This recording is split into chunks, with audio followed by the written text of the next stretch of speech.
भारत माता की वंदे, सरस्वती मैया की, डॉक्टर राधाकृष्णन अमर रहे,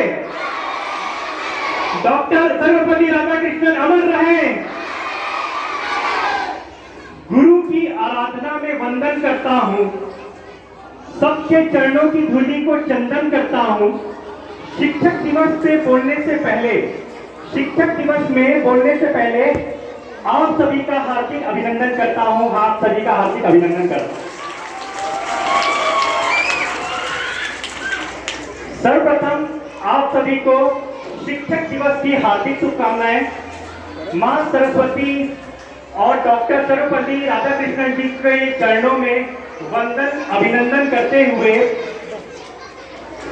मंच पर विराजमान स्वामी आत्मानंद उत्कृष्ट विद्यालय के प्राचार्य श्री CN मरकाम सर और मेरे सभी शिक्षक शिक्षिकाएं आप सभी के चरणों में वंदन करते हुए और इस कार्यक्रम में उपस्थित इस भारत देश के भविष्य मेरे प्यारे प्यारे होनहार छात्र छात्राओं, आप सभी का मैं स्वागत करता हूं।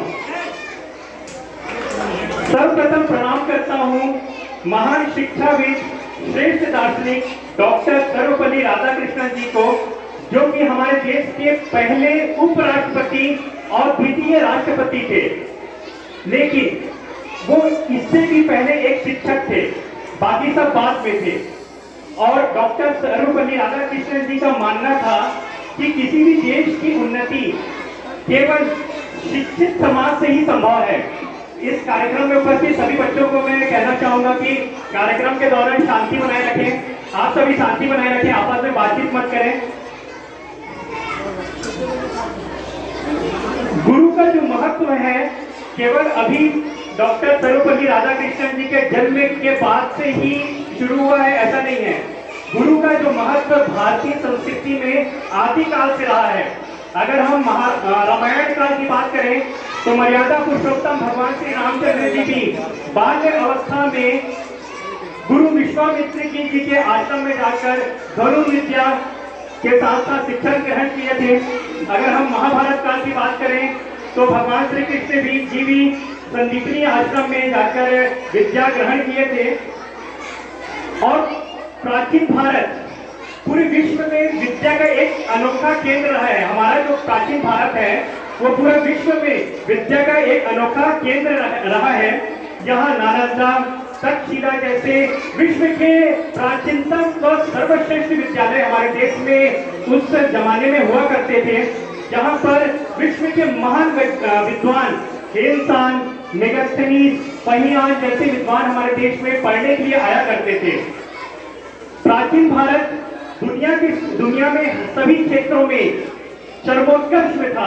चाहे हम कला संस्कृति की बात करें, चाहे हम साहित्य, विज्ञान, अर्थव्यवस्था, कृषि, किसी भी चीज की क्यों ना बात करें, हमारा प्राचीन भारत हर क्षेत्र पर विश्व में सर्वोत्कर्ष में रहा है।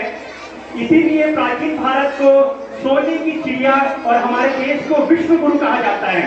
हमारा देश पूरे विश्व में एक नेतृत्व किया करता था, इसलिए हमारे देश को विश्व गुरु कहा जाता है।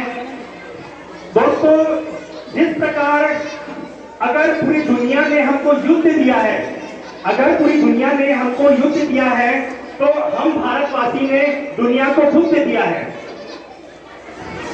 गुरु की कृपा किसी पे पड़ जाए, गुरु की कृपा अगर किसी पे पड़ जाए तो जैसे चाणक्य जैसे गुरु हुआ करते थे, उनकी कृपा एक निर्धन से, एक समाज में से बालक पे पड़ी थी, जो कि एक मोर बेचने वाला का बच्चा था, उस बालक पे पड़ी थी।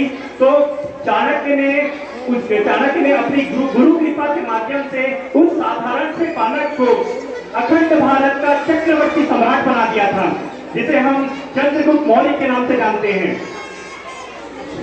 अब प्यारे बच्चों, ध्यान से सुनो। अब मैं आप लोगों के लिए कहना चाहता हूं, सब बच्चे आपस में बात नहीं करेंगे।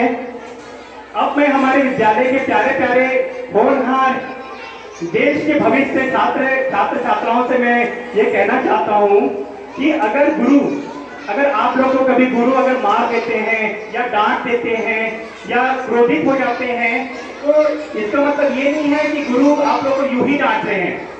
गुरु आप लोगों का भविष्य अच्छा बनाना चाहते हैं, आप लोगों को भविष्य उज्जवल बनाना चाहते हैं, इसीलिए डांटते हैं। कबीरदास जी का एक कथन है, कबीरदास जी कहते हैं कि गुरु कुमार सित कुंभ है, गड़ी गड़ी काटे खोट, अंदर हाथ सहार दे बाहर मारे चोट। जिस प्रकार एक कुम्हार कवि कबीरदास जी गुरु की महिमा को एक कुम्हार के रूप में व्यक्त कर रहे हैं। जिस प्रकार एक कुम्हार जब मटका का निर्माण करता है तो मटका को एक हाथ को अंदर की तरफ रखता है और दूसरी हाथ से बाहर से मटका को पीटते जाता है और जितना उस मटका को पीटता है उतना ही मटके में निखार आता है। उसी प्रकार गुरु भी विद्यार्थियों को कई बार डांट देते हैं, कई बार धीरे से मार देते हैं ना, वो इसलिए नहीं मारते हैं, इसलिए नहीं डांटते, ठीक है। वो उनका डांटने का उद्देश्य ये होता है कि आपका भविष्य अच्छा बने, आपका भविष्य उज्जवल हो।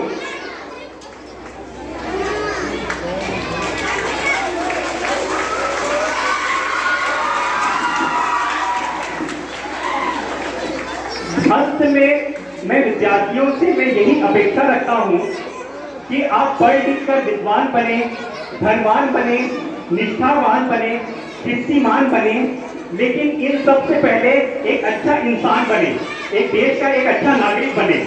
प्यारे बच्चों, बहुत परिश्रम करके, बहुत संघर्ष करके, बहुत सारी कुर्बानियां देकर हमको बहुत मुश्किल से ये आजादी मिली है।